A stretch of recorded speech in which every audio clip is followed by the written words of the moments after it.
Hi, everyone. I hope this finds each of you so very well. I'm speaking to you from my studio in West Orange, New Jersey, and I could not be more delighted to have the pleasure of interviewing Rocio, Aquino, and Angel Orengo, the visionary co-founders of For the Highest Good, an inspiring organization dedicated to crafting transformative narratives that ignite personal growth and empower individuals. Rocio and Angel have drawn from their extensive professional backgrounds and global expertise to craft projects that champion conscious leadership and foster a more authentic way of living. Rocio, who is originally from Mexico City and is now based in Los Angeles, built an illustrious career in media and advertising sales, collaborating with esteemed organizations such as Time Magazine, TV Azteca, Nickelodeon, Sony Pictures Entertainment, and A&E Mundo. Her professional journey has taken her to vibrant cities like Miami, Hong Kong, and London, and refined her outstanding ability to bridge connections between people, ideas, and opportunities. Angel, who is originally from Puerto Rico, is a proud graduate of Cornell University. During his impressive career in global content distribution at Sony's Pictures Entertainment, he led teams across Latin America, Asia Pacific, and Europe, shaping industry strategies on an international scale. With experience spanning more than 65 countries, Angel has seamlessly merged his corporate leadership with a profound journey of self-discovery and purpose. Rocio and Angel firmly believe that inner well-being is the foundation for prosperity in all aspects of life. They advocate that when a person is in harmony with themselves,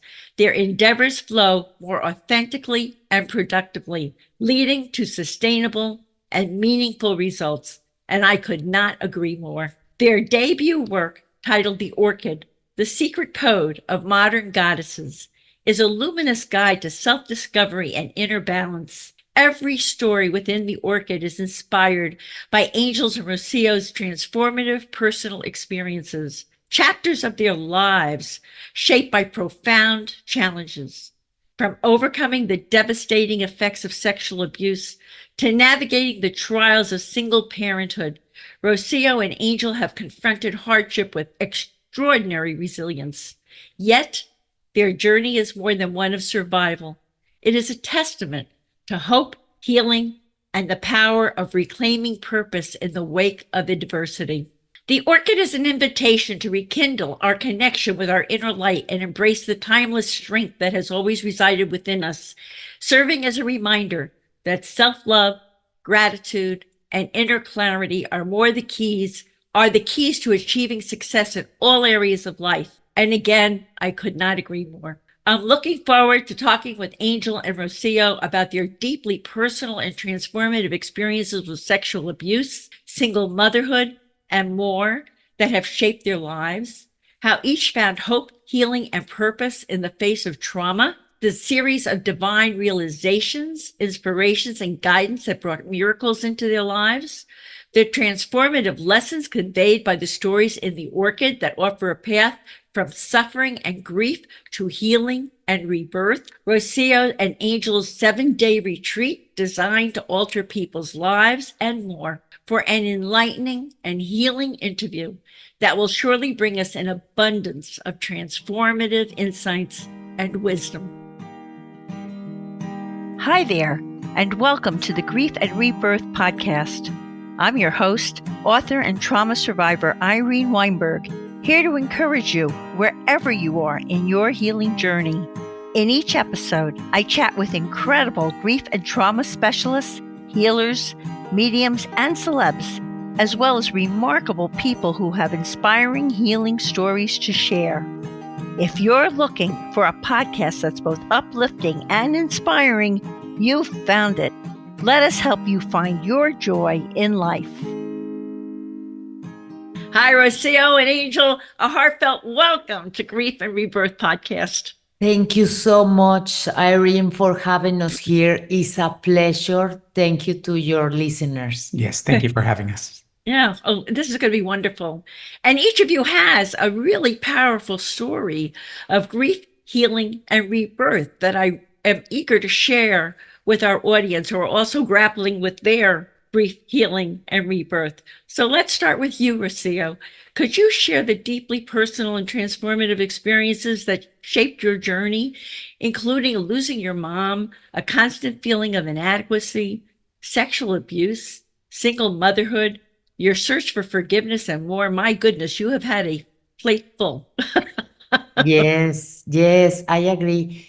You know, my mom was a single mother, and at one point, I saw how life was very, she didn't have the tools for living. So at one point, her depression made her really give up on life. And it's like, I don't want to live. So she died when I was 20. And for that moment begins a roller coaster because she was my stability, a roller coaster, a profound feeling of I'm not enough. I'm never good enough for anyone. Then feeling alone, plus in a culture who was very rigid about what is supposed to be. So I was supposed to have a perfect life, right? What you see in the TV and It's all about everyone, how people see from the surface, not about what's going on inside, which is say nothing. the whole mask. And you know, 30 years ago, people didn't know what to do with somebody like me. So at one point where I was feeling really sad and lonely without connection, I tried to kill myself Oh my. because I was really lonely and I didn't know how to go and move forward. My father was alive, but he was not in the picture because really he was not in the picture before, neither. And I didn't have a support. But really, the first thing that was something that helped me to come back and to really go move forward was small steps that make me go out and try to figure it out and see examples of people were living, and it's like, okay, I don't know how to do it, but I'm gonna try my best right now. So was very difficult, and I believe the divine, the universe put me all those challenge to really be here today, to talk to your audience, to talk to you, and to let people know that it's possible to really accomplish things and give your life a total transformation. Instead of me going in drugs or alcoholic or really avoiding, was, I'm gonna try to go in another direction completely. And I did.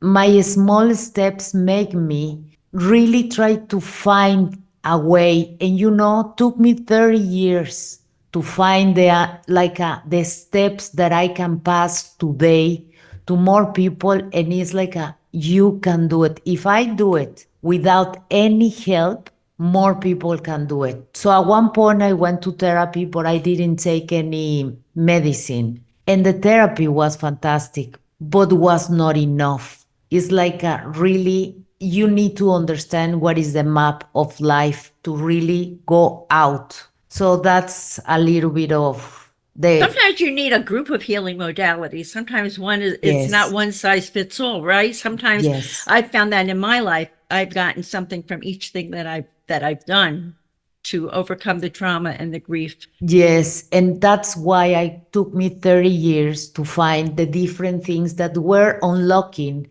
the energy who was inside of my body, and really release all the emotion and the ideas and all that was keeping me for being the best version. You could do. Can I just ask you a really personal question? You also grappled with sexual abuse and you had a Yes. search for forgiveness. What was that about? Was that in your profession that you dealt with people or in your personal life as a kid? At one point, when you are sexual abuse and when you are alone, you don't feel like you have no one to tell anyone anything. Did this happen when you were a child? No, this happened when I was 18. And then in Mexico, if you, I have a very bad luck then that I was vulnerable and I was lost and I was alone. So really, people take advantage of that when you don't have anyone to go and say it, because the first thing is they gonna begin to question you. It's like where were you dressed, how you did it, Oh, yes. all these. So I was not able to tell anyone. Actually, I was able to say to my husband like a really recent, because I didn't feel proud about myself. And remember, when you feel alone, the most lonely part is that you cannot share the secret with somebody else. So that's why it's super important to have tools for people to really go inside and take the shame and the guilt out of your body. So I was carrying with that for many, many years. That And you had to go on a journey towards forgiveness with it also to let it go. Yes, my forgiveness at the beginning, the first step was because I want to forgive somebody late in life. But then that forgiveness took me to a more deeper introspection. So first I want to forgive somebody that I love, because what I know is when somebody cross your path and they betray you, for example, you in my what I learned was I'm going to stop talking to you. I don't want nothing to do with you. But in that case, I don't want to fight anymore. It's like I need to find a solution. And that's why I go in this journey to try to find how I can forgive that person, because I didn't know that the forgiveness was about For me. you, No, was not for that person. 100%. And when I begin the journey, I am begin to understand that the really forgiveness that I need was me for carrying so much for so long. You had to And it's, forgive yourself. yes, how to forgive myself. And when I discovered that, is in that moment, Irene, that I really go to Angel and say, we need to share this with the world, because it's so important that that transformation, that alchemy that we can do really. And is now that I'm in another side of the bridge, has been a fantastic experience now where I am today. You're in the same situation in a way that I am, Rocio, because I've done so much healing and I want to say, everyone gather, come join me. You have no idea what it's like to breathe free from all of these things that hobbled me. And I'm really fascinated by the fact that you got a master's in spiritual psychology. So what attracted you to that? And how did that help you? And where was that in your journey to help you, that actually helped you find hope and healing in the face of your profound challenges? I mean, not that many people would think I'm going to take spiritual psychology. How's that going to help me? What was that You- journey like? Let me tell you, after going around the world and really be and talk to so many people, first Mexico, Miami, Hong Kong, I begin to see the difference between some people, for what reason they are happy, and another, they were super depressed. And I cannot see what was the common thread that makes them different. So, of course, today I have it clear. But at the beginning, it's like for what reason they are happy, how they can do it. So at one point, when we finally arrive here in LA, I see somebody who they were truly happy, and a couple. And this couple, after 3 months, I discovered they were divorced. But they talk in a way that they love each other so much that I went to her and it's like, how did you did this? Because in my life, that is impossible.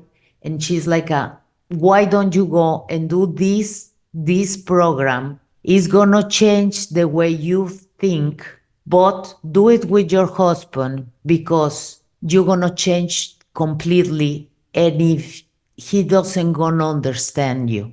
So I went and say, Angel, do you wanna join? And he was, yes, let's do it together. So after doing the program, after for me experience this incredible release of energy, and we begin to read more than 200 books, really going in a deep, deep, profound search. It's like when I begin to find the answer, it's like I don't want to let go. I want to know more, that I can begin to explain more people all the steps that they need to do for them to do it quickly, So and to through your understand how to do journey it. and your traversing your pain and suffering, you're going to make it easier for other people because in some ways you've got your steps, you know what to Yes, do, so they don't have to go through the journey that you did. It's a shorter, more yes, pleasant yes. experience.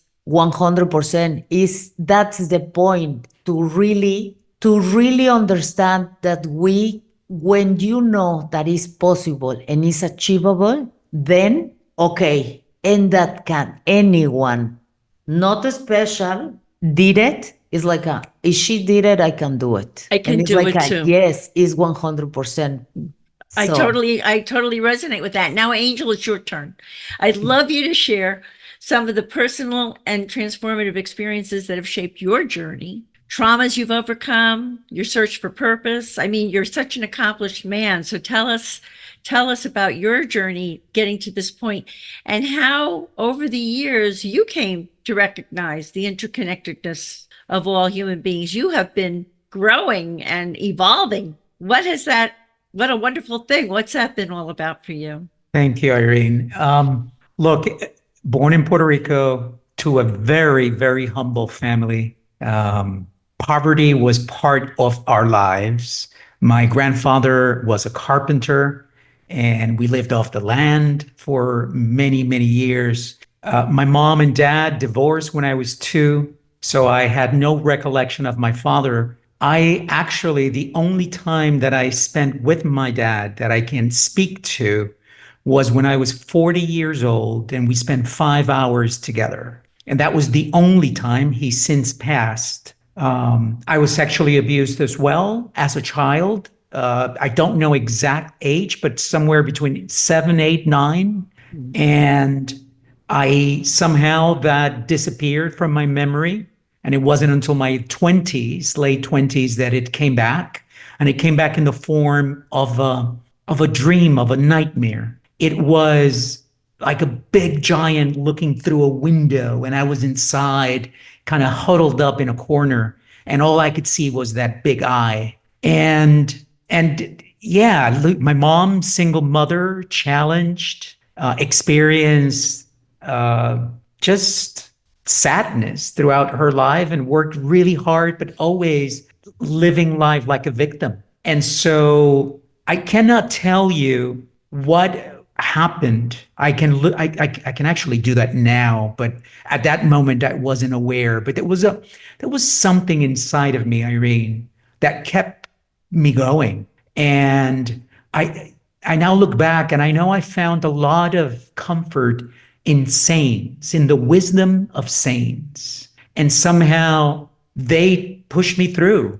Tell me who you walk with, and I'll tell you who you are. Life is 10% what happens and 90% how you react. And many of these somehow were like little beacons, GPSs inside of me that guided me down a path I couldn't explain. And, Rocio and I, we've been together 25 years. And she would ask me, but how? Why do you think the way you think? And I couldn't explain it. I just said, I don't know. She would ask me about forgiveness. And I said, because the same thing that the project that somehow, was this sort of deceiving for us, and which caused all this pain, was we both experienced it. And I was able to let go, and she wasn't. So I would just simply, just because I thought it was that simple, just let it go. And she's like, I just need the 1, 2, 3 and the ABCs of how to do that. And I couldn't help her. But I would go around the world, and as I started looking at people, I could only see the beauty in them. And at some point, without the help of therapists, I was able to let go of the pain associated at a not completely, but at a significant level associated to many of the things that had happened to me in my early life. As I went through the world and I saw people and I saw their beauty, and I started to understand that there was something greater that connected us, because it just somehow didn't make sense that it was so easily, at least for me, observable. And so at that moment, I was experiencing a lot of success corporately.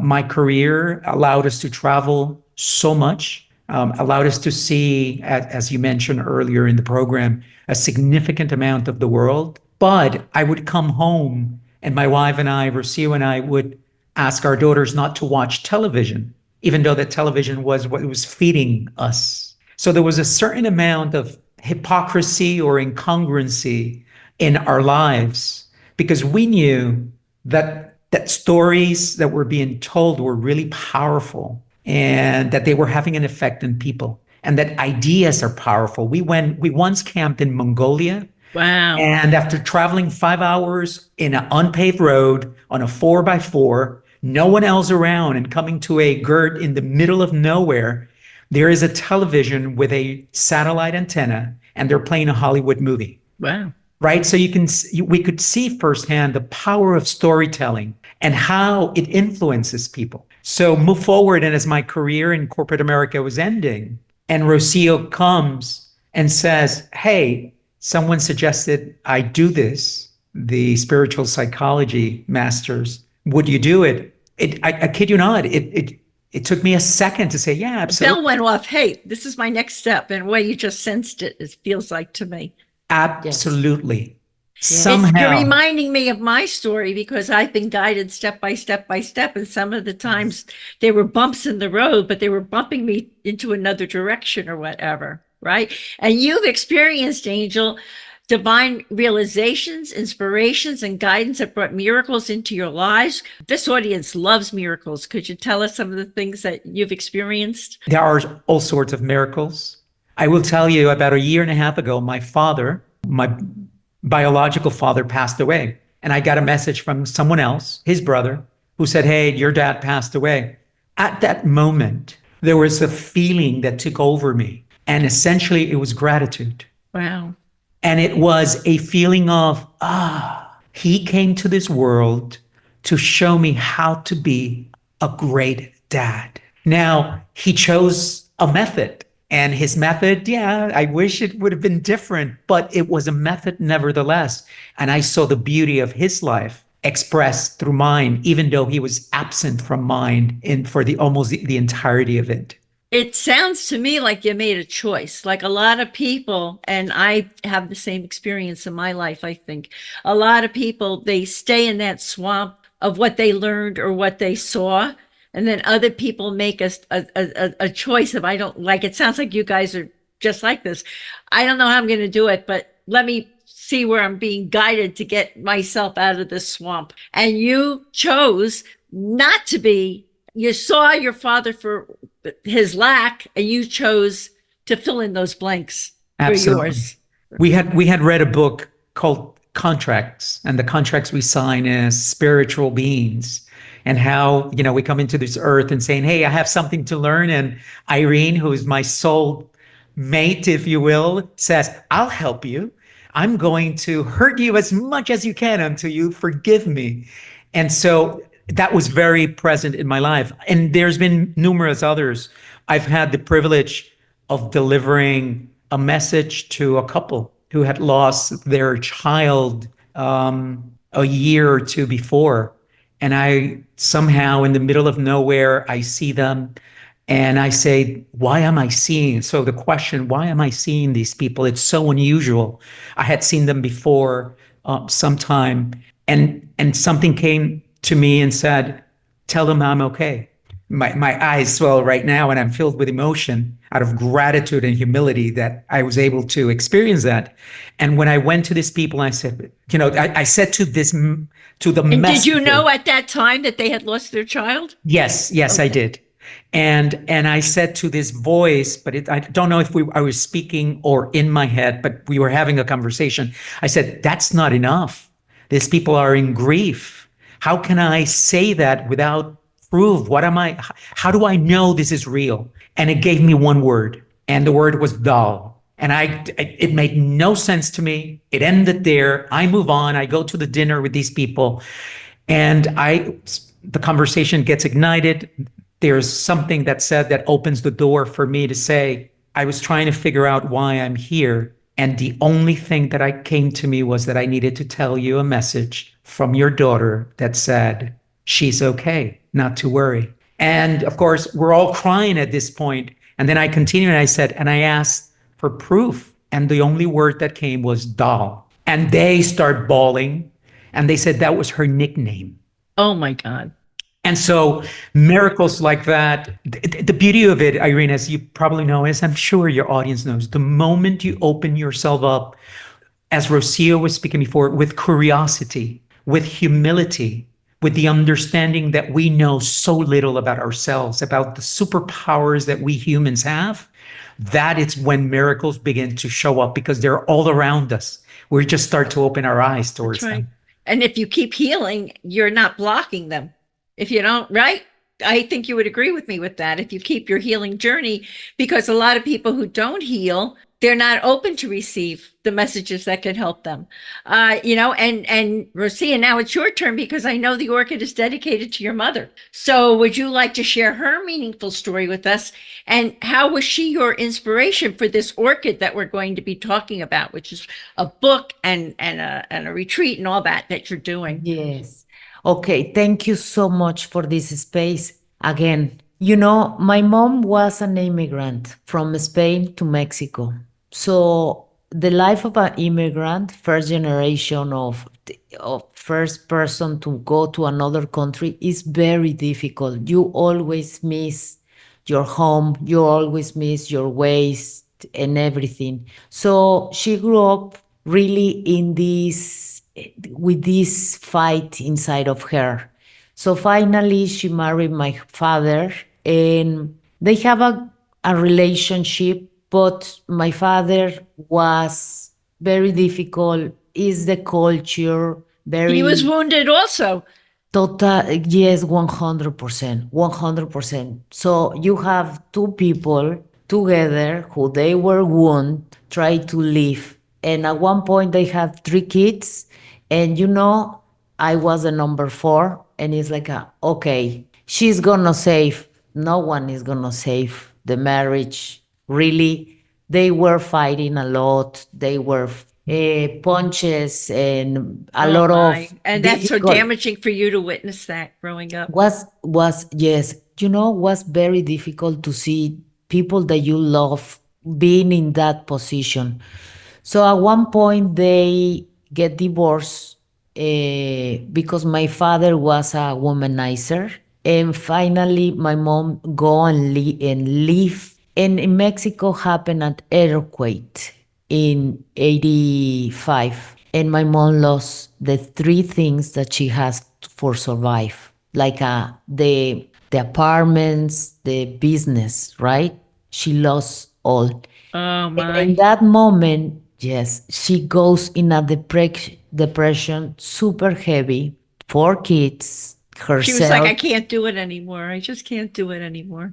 I like that. And really, she was alone. She had a family, but she was alone because no one was, they don't know how to help, right? In general, some people is like, they don't watching. So she begins to eat, to get sick. And little by little, she give up on life until she died for an asthma attack.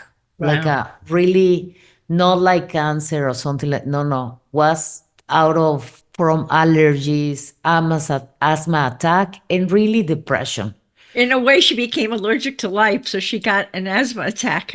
Yes. It was sort of an expression of what was 100%. And I was really sad to see somebody who was absolutely amazing give up on life. And I was mad at her, like, how you can give up, right? And of course, in that moment was for me like how I can help. So that's why we did the book, because the book is for somebody who they don't like where they are today, because is a book that I wish I have in my darkest moment. Or, when I was, even though you have a good life, it's like how can I move forward? How can I free myself? How can I heal? What is what I need to looking for? What's my next step? What do I do? What is the small step that I need to do? So the small step that I recommend for people to consider is the book, The Orchid. Why? Because there we begin to see the characters, but we're going to talk later about that. Let me add something, because I think Rocio and I spent a lot of time during our travels globally looking and observing how women in many places continue to be second-class citizens. And we have also seen all the UN reports, everything that says that when you help a woman thrive, you help society thrive. That's beautiful. And the way I look at it now is the world is standing on two legs. And somehow we've decided that only one of the legs, the masculine one, is going to carry the weight of the world.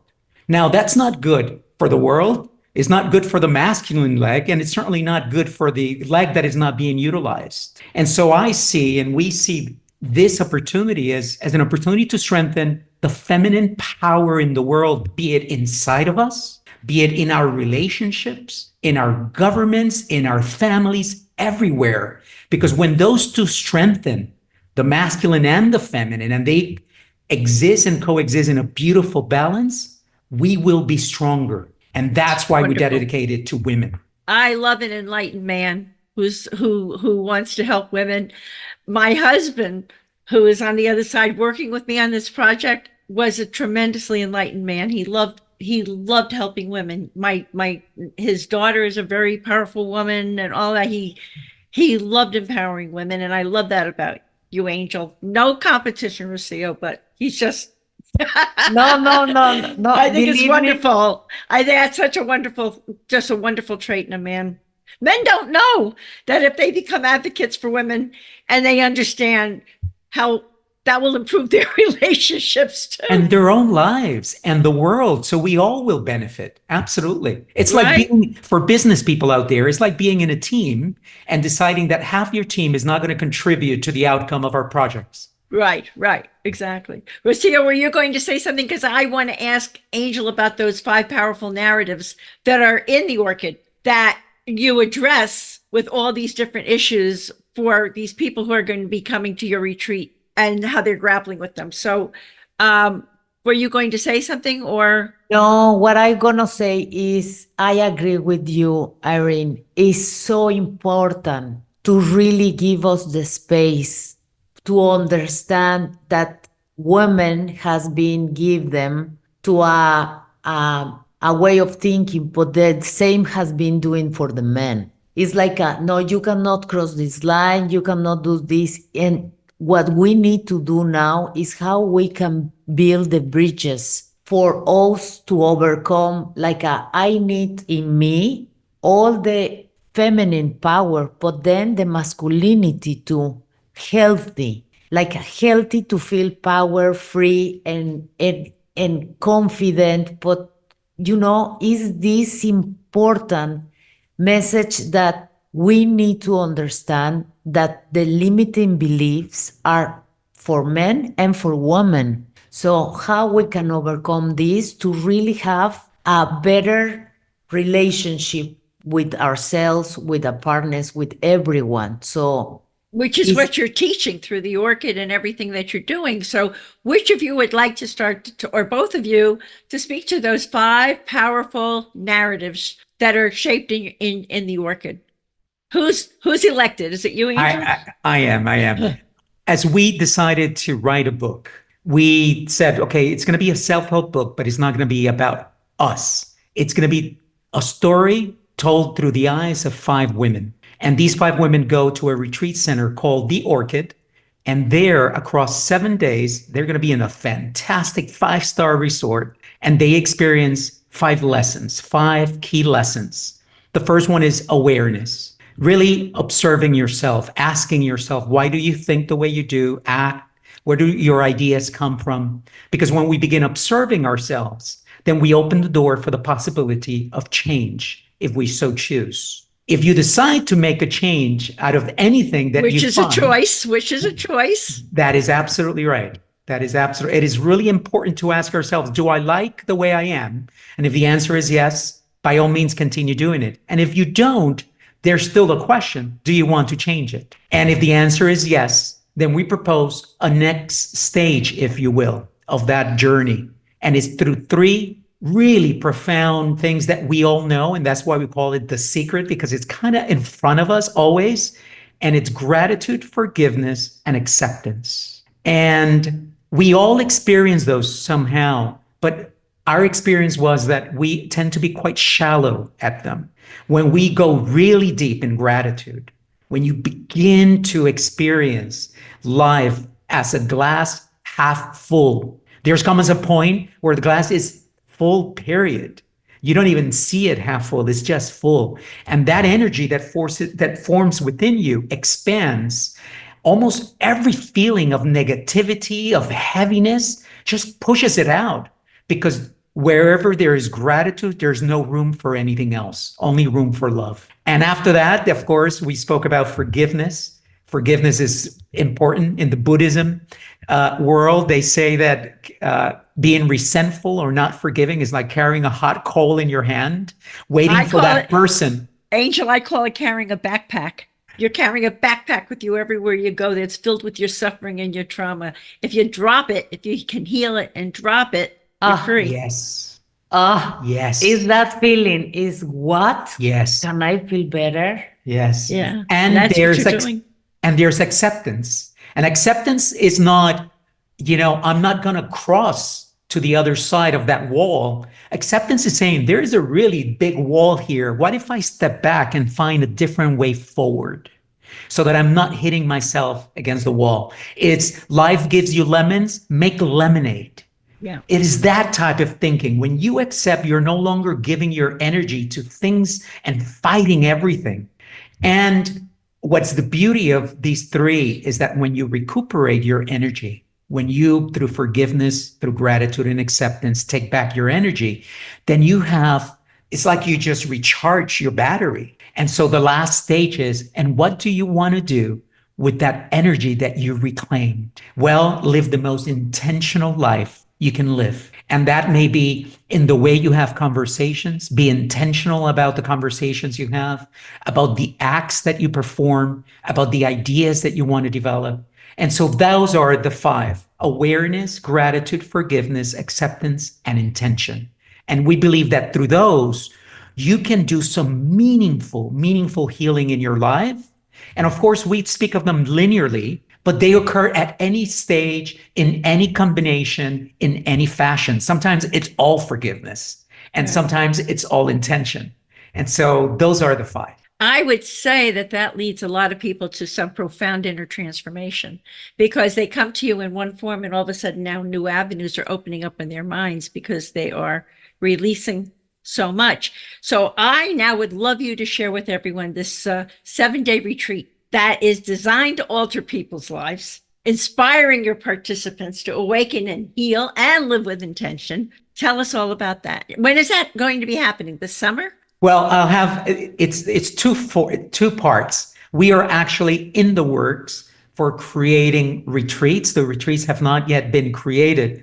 But the beauty of it all is that the book is the 7-day retreat. What we've learned now, Irene, a year and a half later, after launching the book, is that when people started experiencing it, they found themselves embedded deep into this retreat that they thought was about 5 women that they were reading about. Of course, these women are fictional. But by the time you finish the novel, what ends up happening is there were really 6 people going through that retreat. And because the book is done in such a way, and we took this from our experience in Hollywood. And normally you hear about the drama in people's lives for about 90 or 95% of the movie or the series. It's all what they're experiencing, their pain, their grief, their discomfort, their fighting. And then the last, 5%, we learned that they were able to find some miraculous secret and made a transformation and they became Closure. different, right? A miracle. A miracle. And in our book, we decided to switch it up and go back to that wisdom of 10% what happens, 90% how you react. So the book is set up so that 10% of the book is about the stories of what led the women there. Yes, the past is really important, but what's most important is what you choose to do with that information moving forward. And so the book, the 90% of the story, is a retreat that through those 5 lessons that we mentioned, truly, and through exercises, because there's going to be exercises that the women go through that we encourage every reader to go through as well, and to take the time and pause and do it themselves. As they do that, the experience is that they're going through that retreat. And so that is what we're at this point planning for the future. There is no time yet. We are actually in the process of developing a small version of that. We call the Orchid experience, but it's going to be a 1 day in which we experience the 5 lessons in a, I would say, smaller scale, but to allow people to at least have that taste. To get a taste. So if people think that, say you're going to be doing this retreat in a year or 2 or whatever, and if people are kind of interested in that, can they subscribe to a newsletter or get on your, Yes. because we're going to supply all those links and everything in our show notes. So for people who are listening who would like to have the intention to do that one day, they can click Get the on and information. sign up and get information, right? Yes. Okay, that's great. And since we're speaking so much about healing, Rocio, I'm throwing this ball to you. You want to explain why healing should start from within and share how healing empowers individuals to express themselves more freely, which we've been talking about. And why should people go to all this trouble to face their pain, to find Because the courage? let me tell you, I was really, society and the world tells you that you need to go outside of you to get things that they gonna make you feel better. So I followed those steps that society and told me. And at the end, Irene, I was not happy at all. Was until I begin to discover inside of me that I have all these different limits and pain that I went one by one to clean it. So, and the best part is when you go there and you have the needle inside of your skin and you go, you see it. And with the tools, you begin to see, you know what?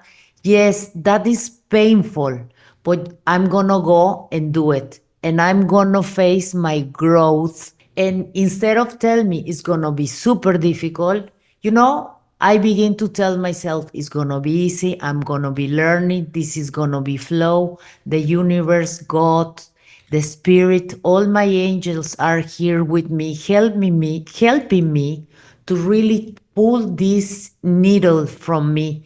So every time that I was doing, I was really reclaiming my energy back.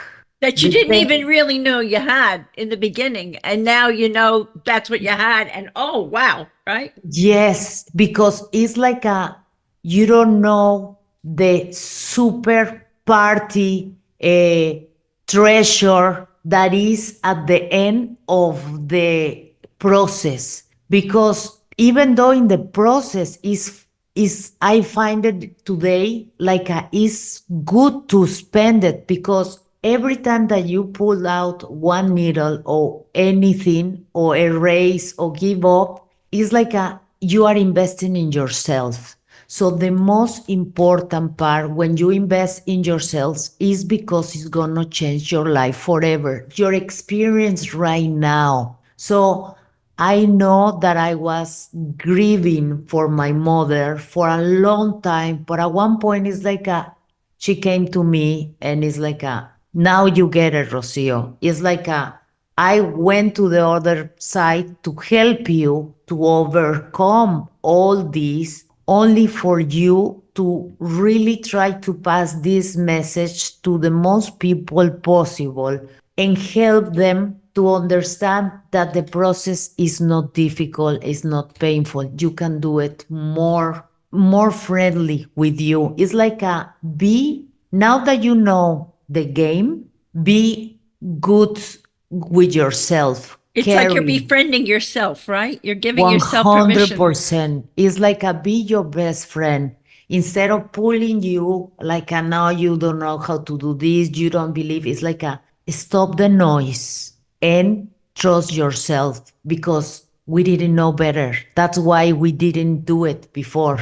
And that's the most important part. It's beautiful. And when you do that, that brings you joy.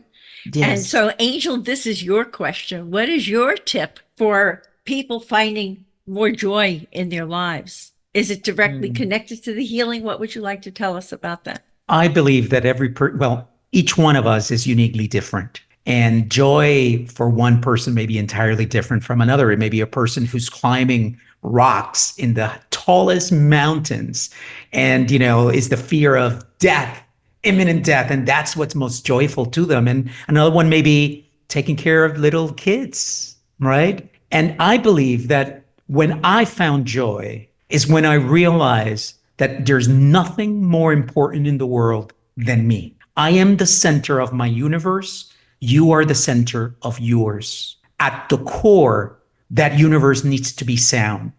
And nothing around me, not my wife, not my projects, not my children, not my anything, will be okay if I'm not in harmony. For me, joy is harmony. And one of the ways in which I found harmony is by having complete integrity between my thoughts, my words, my emotions, and my actions. I am no longer thinking one thing and saying another. I am no longer acting a way and wishing it was different, because I am now so acutely aware of the energy that I hold. I take care of it. I You really cherish it. cherish it, and I respect it. So, for example, I know that my daughters know that when I say I am doing this, that they know that it will be done, right? And so I live in my life in such congruency that it gives me joy, because everything is in order. And because I am not giving away that energy to anything or anyone that I don't intend to,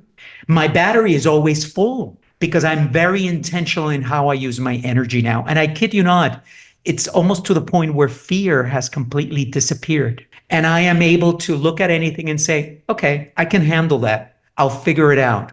Or Well, I'm you not also ready. know how to aim for the joy, so that you know that when stuff is happening, that gives you Yes. that fear or whatever, you say, I don't have to go there. Yes. I know that I can see this, but I can still move towards this Yes. other goalpost in a way. Yes. And for everyone who is listening, I am not special. Rocio is not special.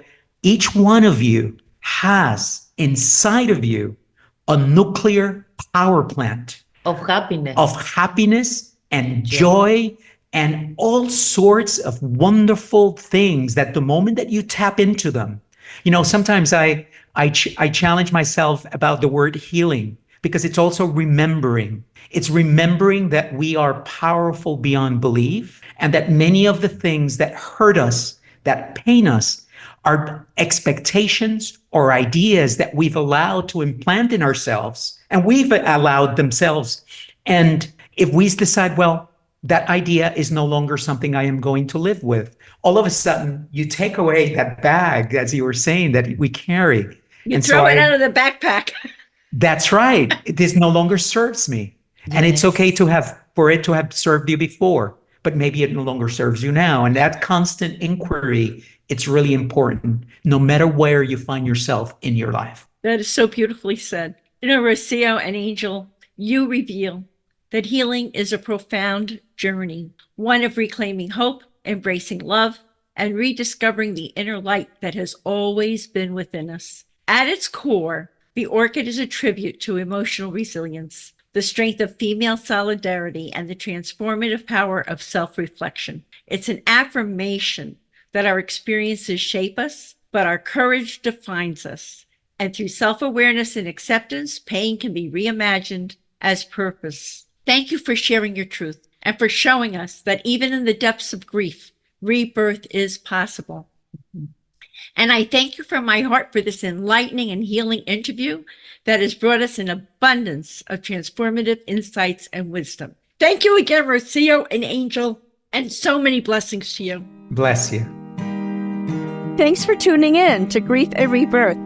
Remember, you can dive deeper into everything we've discussed by checking out the show notes and all past episodes at ireneweinberg.com. Don't forget to follow us on social media at Irene S. Weinberg on Instagram, Facebook, TikTok, and wherever you love to hang out online. Plus, we're on YouTube, so be sure to subscribe and never miss a video. For those of you listening, you'll find links to my 2 books, Good to the Last Drop and They Serve Bagels in Heaven, in the show notes. And if you're watching on YouTube, you can see those books listed right above, so don't miss out. And here comes a special treat. If you sign up for Audible as a first-time user using my link, which you can find in the show notes, you can get They Serve Bagels in Heaven for free. And finally, people often ask me what I read, what I use, and what I recommend for healing and self-care. So I've carefully curated a compilation of those items to share with you. You can head over to kit.co/grief and rebirth to check them out. Thanks again for tuning in, and until next time, many blessings.